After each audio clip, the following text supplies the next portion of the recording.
Hello everyone, it's Mark from This Is The Music and welcome back to another episode of the This Is The Music Meets Podcast. The podcast where I dive deep into the stories shaping the emerging and rising bands from across the UK and Ireland. Before we get started, hit the like button, subscribe and leave a comment. It really will help the podcast grow and more importantly, help the artists that I feature to be discovered.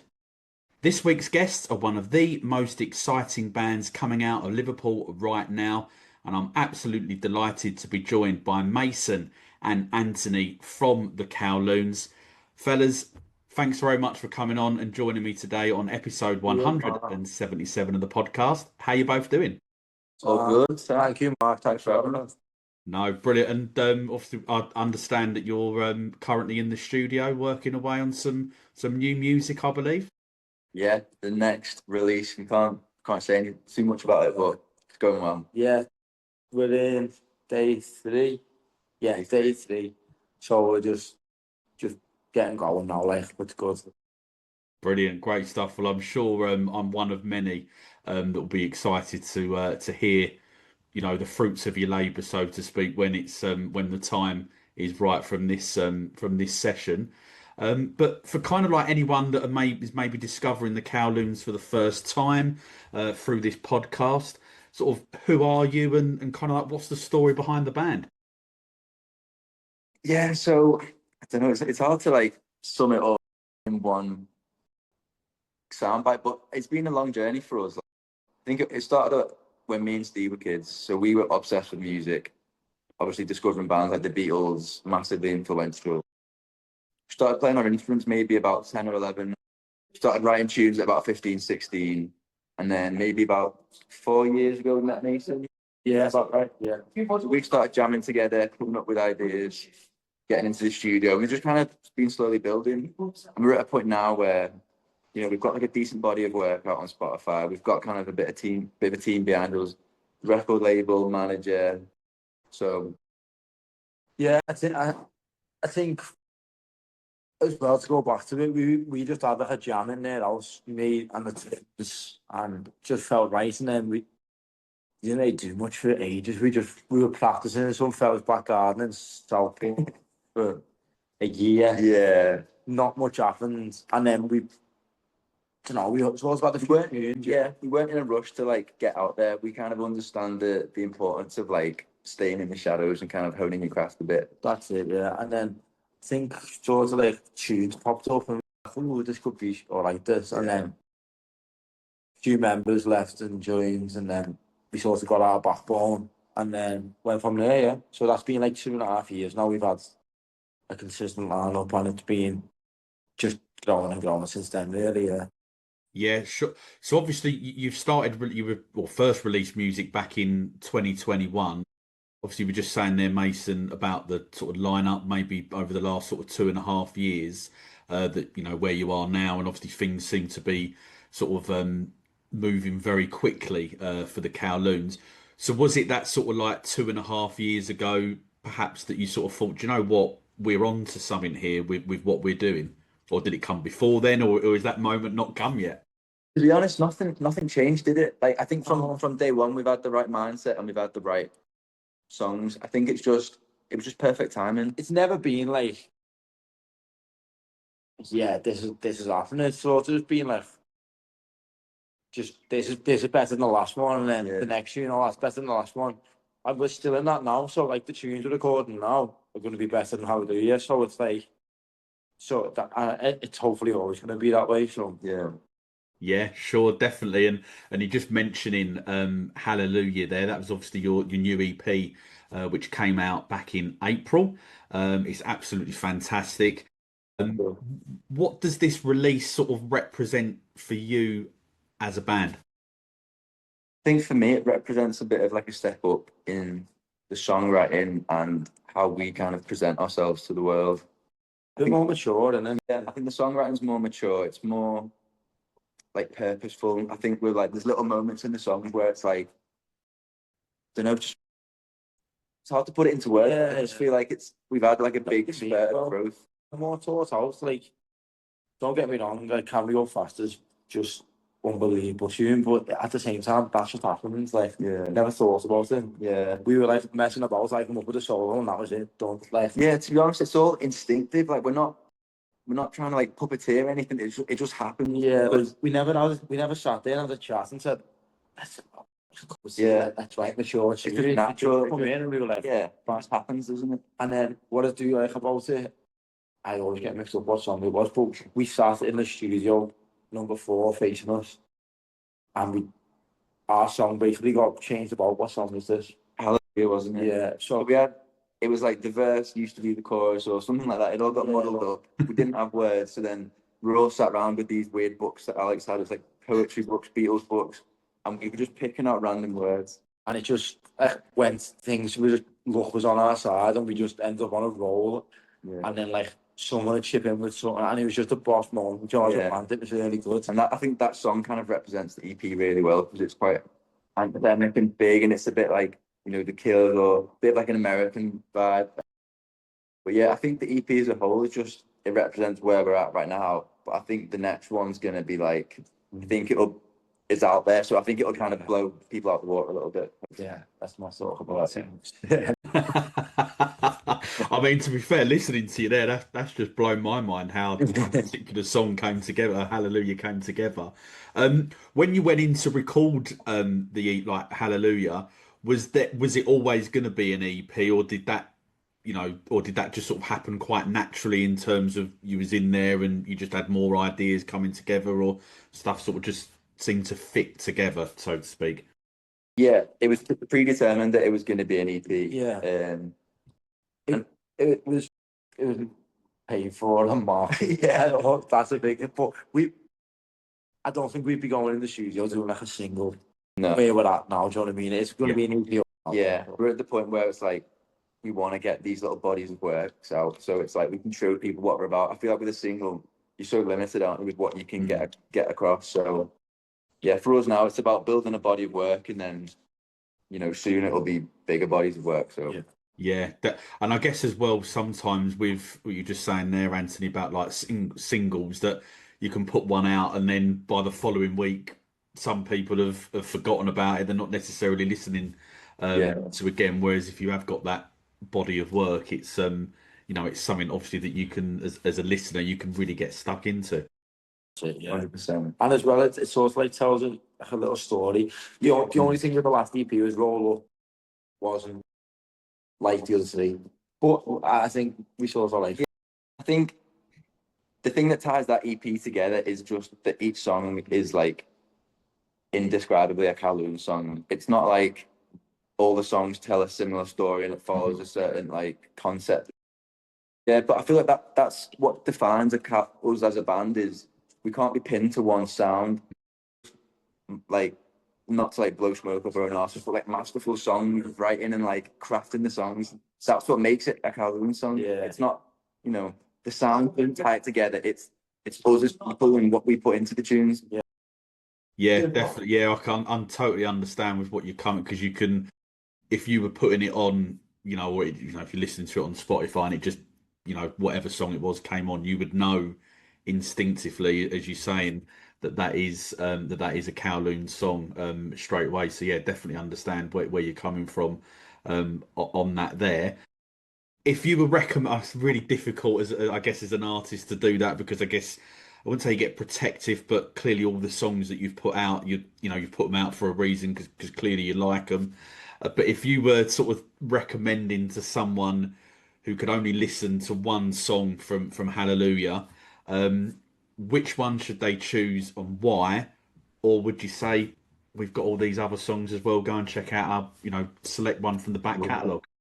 I think from the Hallelujah EP, Mason just said Days Like This, and I'd agree with him. I think that kind of sums up.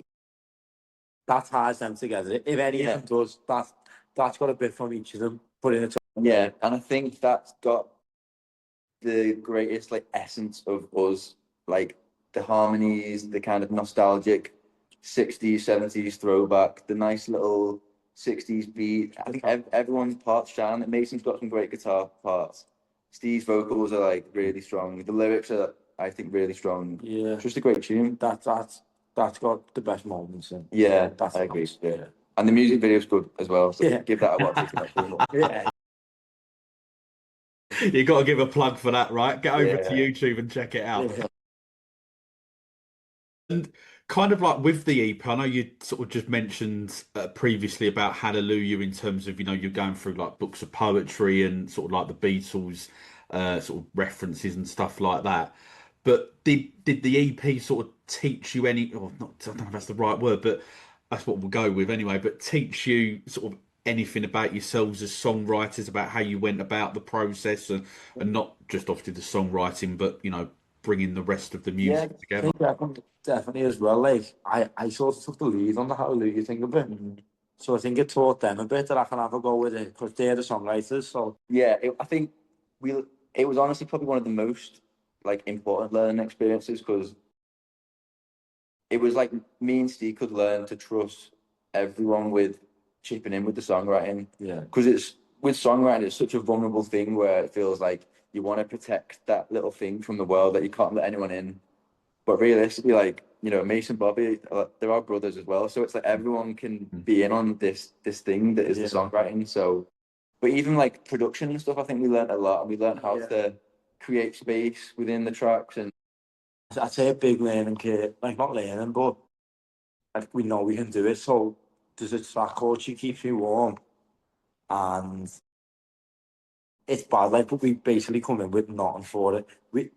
We've done 3 tracks, and they said that we need to have blah de blah one more, and we come in with literally "She Keeps Me Warm." Oh, it was that the chorus hook, Steve just had that on a voice note, and that was it.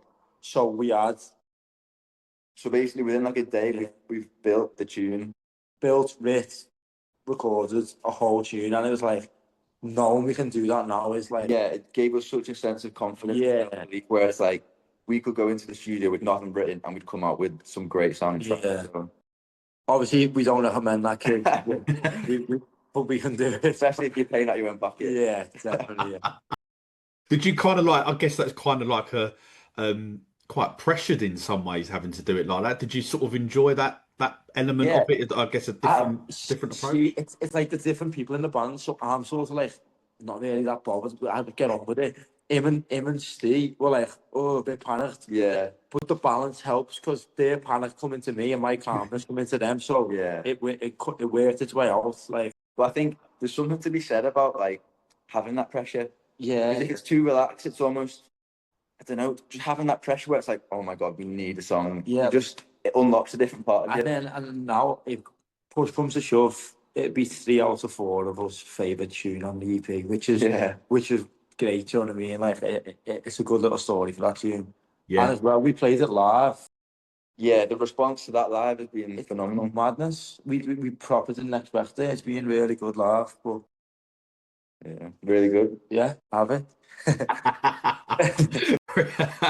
Brilliant. Absolutely on that. And also as well, if people aren't aware, I'm sure they probably are, but you obviously signed to Modern Sky Records as well. Obviously a huge moment and congratulations on that. Sure.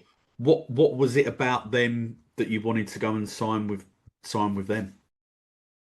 Just a great label, to be honest. They're based locally, which I think is a massive thing for us because you want that kind of connection. You don't want some suit from London who's going to be disconnected and just, we want to feel part of a movement.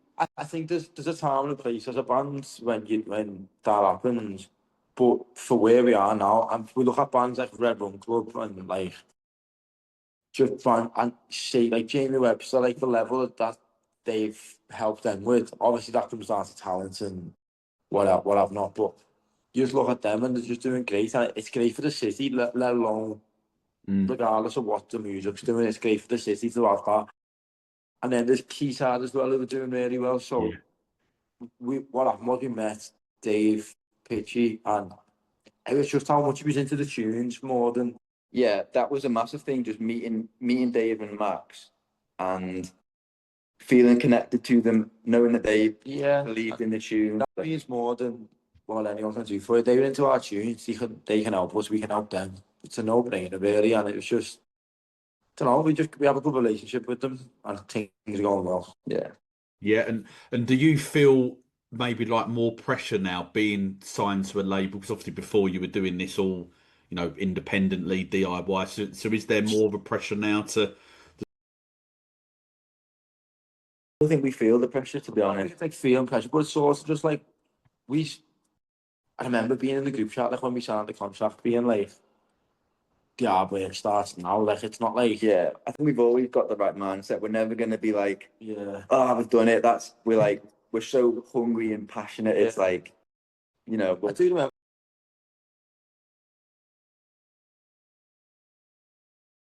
yeah, for us, it's like we want to prove a point to people. We want to prove to the label. We want them to be like, fucking hell, these are like working hard. So it's just our work ethic. Like, we love it. So of course we're going to pour everything into it. Yeah. Yeah, sure. Okay, so let's move on to live music because we're recording this on a Saturday, so in about 2 weeks' time, less than 2 weeks, in fact, you're going to be supporting Red Rum Club at Pierhead in Liverpool. How Yeah. excited are you for that one? Yeah, it's a big one, that. Looking forward to it. Just hope the weather's for it. Do you know what I mean? I want to wear a pair of sunnies and play some tunes. That's all I want. Well, maybe they should. The weather should maybe listen to your tune, "Raining It Don't Stop." Yeah. Yeah. Or maybe it is Well, too much. But I'm guessing, are you fans of Red Rum Club anyway? Or any of the other bands that are on the bill? Because it's obviously, as well as yourselves, you've got the Lilacs, there's the Kairos as well. Again, good representative of grassroots music and also like Liverpool bands as well. So yeah, are you fans of any of them? Yeah, definitely. all of them, to be honest. Like it's a good, really solid lineup. Yeah, I've never heard of that poet. Only the poets. Oh yeah, yeah. I've never listened to the Alex, sorry. But Cardo's Keysides, Red Rum. You know what the capable Yeah. of. Like it's We're in gonna be good a good company. show. Like, we're happy to be like playing alongside these guys. So yeah, It's like a festival lineup, really. Yeah, it is. Yeah. For it, but it's a good day. And the day before, we shouldn't really say it, but the day before is Okay, Miles Kane. Miles Kane. It's like, Wow. That's a cracking lineup. Yeah. To be fair, yeah. Yeah. But yeah, Wow, bloody hell. you had a good year. The waterfront has been super. Yeah. Definitely, yeah. Wow, I didn't realise about the Weller and Miles Kane. Yeah, that clearly two brilliant artists. I don't think I anyone think needs our my Halo might be approval, better but than the pair of them. Yeah. It's unbelievable.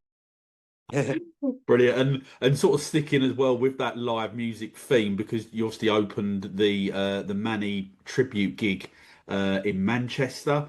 I think Andy Bush from Absolute Radio as well was sort of big supporters of your set on the socials. But from your perspective, how did it go, and what was it like? Being part of that lineup. special, isn't it? Yeah, very good. Yeah, I think like we didn't realise. Obviously, we did realise what it was, but when when we were when we finished and that, it was great, and we had loads of compliments and whatnot.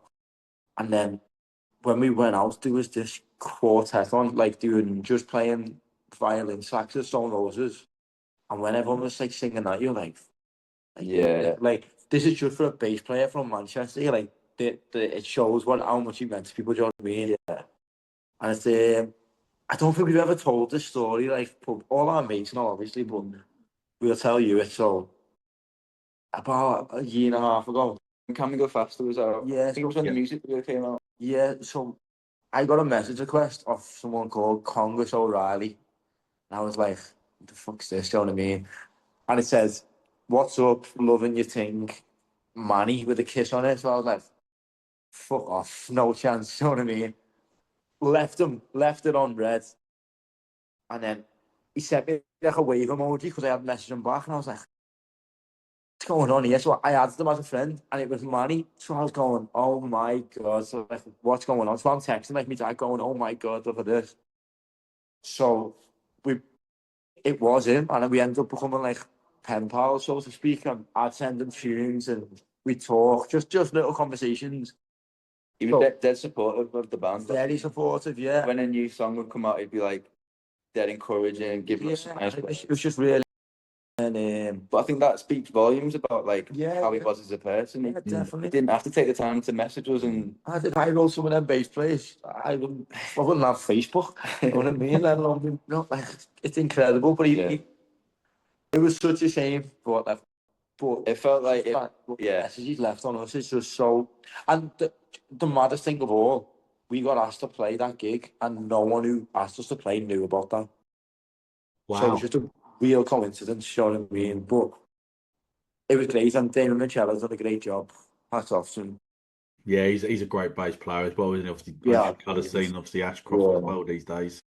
Yeah, I'm guessing then obviously that Manny would mean a lot to both of you to go and play that. Did you ever get to see either clearly the Stone Roses or obviously even Primal Scream for a bit? I don't think they've been too active for quite a long while.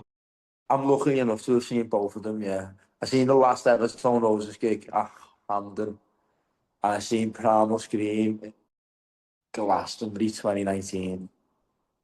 Manny wasn't there, but I've seen them, you know what I mean? But Yeah. No, I've not seen them. No. Would have loved to. I'm like, And obviously, as we mentioned at the start of the episode, obviously the Kowloons are from Liverpool. There seems to be a lot of exciting emerging bands and artists from the city coming through at the minute. Obviously, the Kairos we've already mentioned, Jamie Webster as well that you mentioned. You've got the White Ash. The Grafters, Quayside, and Fiona Lennon as well, just to name a few. In your opinion, what is it about Liverpool that just continues to keep bringing out, so many, great bands that seem to get a lot of support and love from, music lovers? it is weird. But I think a massive thing of one, don't get me wrong, incredibly talented musicians from around here. There's a band called The Days that we're like, they haven't even got a song on Spotify, and I'm like messaging them to get demos off them. They're brilliant. And when we done our gig, we were like, get them on. But another big thing, right, that I think people don't understand, Liverpool backs their own. So straight from the off, you've got fans straight from the off, because People get behind you've got this accent. People just go, all right, we're behind you no matter what. Even if you're shit, you've got people behind you. Do you know what I mean? Like, it's a good thing. But then it comes with the other side of it, because some people really struggle to get out of the city. You've only got to look at like bands from the past that never got out of the city. Like, some of my favourite bands are just local bands that are like 50 odd, 60 odd, and they'll sell 2,000 tickets in 5 minutes in Liverpool, but they couldn't play in London. Like, that is part of it. But I think now, with like the way modern music's going, I think it makes it a bit easier. But then there's that many bands out there. It's yin and yang, minute bands. Yeah. But yeah, I think it's just a massive. It's either football or playing music. Really, there's nothing else to do. I think that's the thing now. There's not much else to do. But I wouldn't change it for the world, to be honest. And kind of like as well, like the sound. I'm not asking you to go through each band that we do or artist there that we've mentioned individually. Does the sound of Liverpool bands sometimes it feels like unique to Liverpool as opposed? You can hear it a mile off. It's weird. Yeah. It's even obviously like with yourselves as well, obviously like the harmonies as well that you have. I don't hear that again, not knocking anybody else because you have to play to you have to do what you have to do to sort of get your music out there. But with those harmonies, for example, that you have, and obviously sort of like the jangle as well on the guitars, you don't hear that with too many other bands. So again, do you think is that a unique thing to Liverpool? I don't know. It's funny. It's funny because we don't sit there and listen to, well, maybe we used to, but I'm gonna say it, yeah. You sit there and listen, like, you smash the Lars and you listen to the Coral and you listen to Shaq and Echo and the Bunnymen and the Beatles and Jerry and the Pacemakers, but you don't, when we're in the studio, you don't sit there and go, right, we want to sound like that. You just do it. I think it's subconscious. Maybe like the music we've listened to growing up has a subconscious influence rather than us sitting there thinking like, we want to sound like the Lars, we want to sound like the Coral. It's kind of like just, even though we do want to sound like them, when you sat there and you go, no, we don't want to copy them, we don't want to sound like them. Yeah. I know exactly what you mean, but from a non-scouser, it must just go like, it must sound really weird because we're in it. Yeah. Do you know, it's like, It's hard to like even put your finger on what it is. It's weird, and then I can hear a song. We were in Hamburg the other week, right? We in the Vega barn, just having a pint, and some song come on, and we all four of us, right? All four of us instantly went, "What's this?" And it just sounded like a song that we did, and that could have been written by a scouser. Yeah. So now we all listen to this fella's album, and I couldn't tell you what was going on. But yeah, it come on, and all four of us were like, It's just perked up. yeah, it was weird. It had that sound, Wow. so it goes to show it goes far. Like, Yeah, definitely. And obviously, you mentioned in Hamburg there. Was that the first time that you assume you was obviously playing like to German crowds? Was that the first time you've been over there for that sort of thing? yeah, Yeah, it was really good experience. It was like a little 3-day cultural festival thing, but for us to kind of go abroad and have that experience, it was such a good laugh. We had a great time. that's a great time. And what was the sort of German like music goers, lovers? What was their reaction to you? You know what? Pretty good. Positive. We weren't really sure what to expect, but I think maybe more than we realised they like, because obviously the Beatles have a big connection there. I think there's maybe like a deep-rooted love for English bands or young English bands. So I think we were received quite well to our surprise. It's different to the UK. So say like you have like a support band on, you get people who just sit there and talk or go on the phone or anything like that. Over there, they were just sat there, just literally watching you. Yeah. And like they wouldn't like make noise. They just sit there and watch you. You get a big round of applause, and then it just go back to watching you again. And it was nice though to see that because I feel like we can present ourselves. Like when it's like us doing that, we sort of do it to present ourselves. Whereas sometimes you do need a buzz from the crowd. But over there, we didn't know what to expect. So it was sound to be. Yeah. What you just saying there, Mason, about people talking through, well, not just support bands, but even like headliners and stuff like that. That really, really infuriates me. It's like It's bad, you've paid to come out and see whoever it is. At least give that artist your time to stand there and listen to them. And if you don't like them, you don't like them. That's fair enough. But yeah, But then the funny thing is, though, in 4 years they'll be paying to watch the support bands. So yeah, definitely, yeah. No, watch them now. it's a strange one that I definitely can't get my head around. But look, on every This Is the Music Meets podcast, I sort of like to finish with a quick fire round. As I say, I leave that up to you guys whether or not if you think it's quick fire or not. But first question, nice and straightforward: tea or coffee? Sorry for the quick fire. But it's a time and a place, innit? Coffee every morning. I don't have a tea every day, but I have a coffee every morning, but I prefer a cup of tea. I have about 10 teas a day. Yeah. Wow. What's the tea bag? Oh God, that's Yorkshire. what's the tea bag of choice? Yorkshire always. Yorkshire. Yeah, definitely agree with you on that one wholeheartedly. Liverpool or Manchester for a night out? Never had a Manchester night out. I'll have my peace. You compare them, what's better? I'm gonna go Liverpool. Just because shenanigans, the railway, that end of town, not the Concert Square side, our side of town. Like it's called Moorfields, that area. Castle Street, that's nice. Yeah. Okay, cool. I'll have to put that down on my diary next time I'm up that neck of the woods. But if you had to play a set where you had to include a cover song, what are you going to go for? I'd love to do like a really good Beatles cover. Yeah. It's so hard to pick one, though, isn't it? Maybe like Ticket to Ride or It's something. easier not to play a Beatles one because of how hard it is to pick one. I'd just go, What about that one your dad always says to do? you only get what you give. New Radicals. Yeah. I like that, or Drop to Jupiter. I don't know why, I just feel like we do well on that. Yeah. Okay, cool. If someone listened to your records and said, I can hear a bit of X, who would you secretly love them to mention? Any of them four Beatles. Beatles, the Lars. To be honest, yeah, just them. For me, them two, it's like the pinnacle of our. Yeah. So Even Stone Roses. Stone Roses. Yeah, Stone Roses. If someone said that sounds like Stone Roses, I'd go. That's the pinnacle. Someone, when we did a tour at the start of the year, someone said to him, like, "You remind me of John Squire," and his head just went. Yeah, it was like I think the kid was about 16, 15, and he says it, and I was like, listen to him. Amazing. This is what we're doing on the next record. More guitar solos, yeah. It's just me. Brilliant. And if obviously we mentioned before that you're going to be supporting Red Rum Club in just under 2 weeks' time, but if you could choose anyone else that you could go and support, what would that dream support slot look like?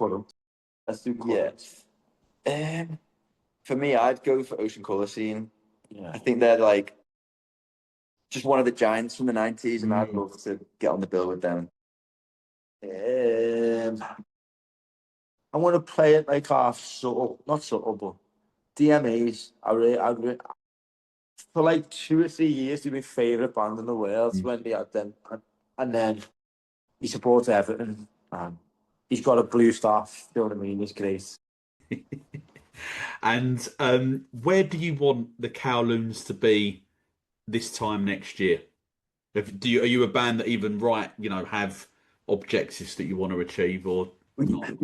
Yeah and no. We don't have like concrete objectives of where we need to be, but we know that we're gonna be getting bigger and taking it a step up each time. So it's just like, honest to God, we like doubled up every headline gig we've done. Our monthly listeners just doubled every time we dropped a tune. Just the same again. Like it. It's not as if we sit there and go, oh, let's do this, let's do that. Not that type of bands. Just keep doing what we're doing. Yeah, crack on, work hard, keep the tunes flowing. Definitely. Okay, and finally, what's the one message that you would love listeners to take from the EP Hallelujah?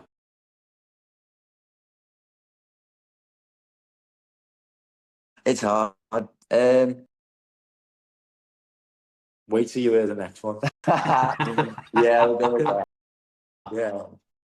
Yeah, that's what I go with.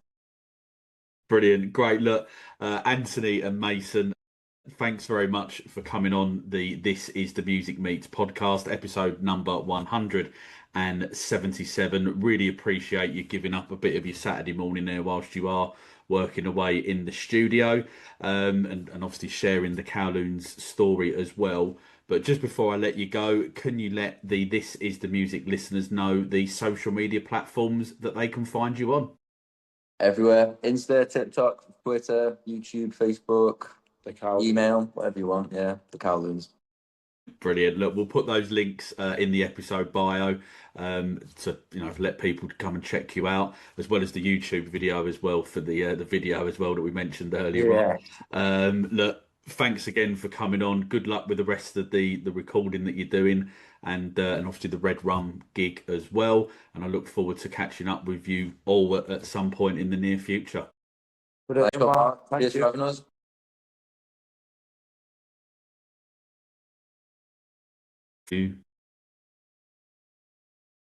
Thank you for tuning in to episode 177 of the This Is The Music Meets podcast with the quite brilliant The Kowloons. If you're new around here, please hit that subscribe button, leave a like on the episode and a comment as well, as it really will help the episode grow and to help the artist that I interview to be discovered. Thanks for tuning in, and I'll see you very soon for another This Is The Music Meets podcast. And remember, the future is bright. The future is indie.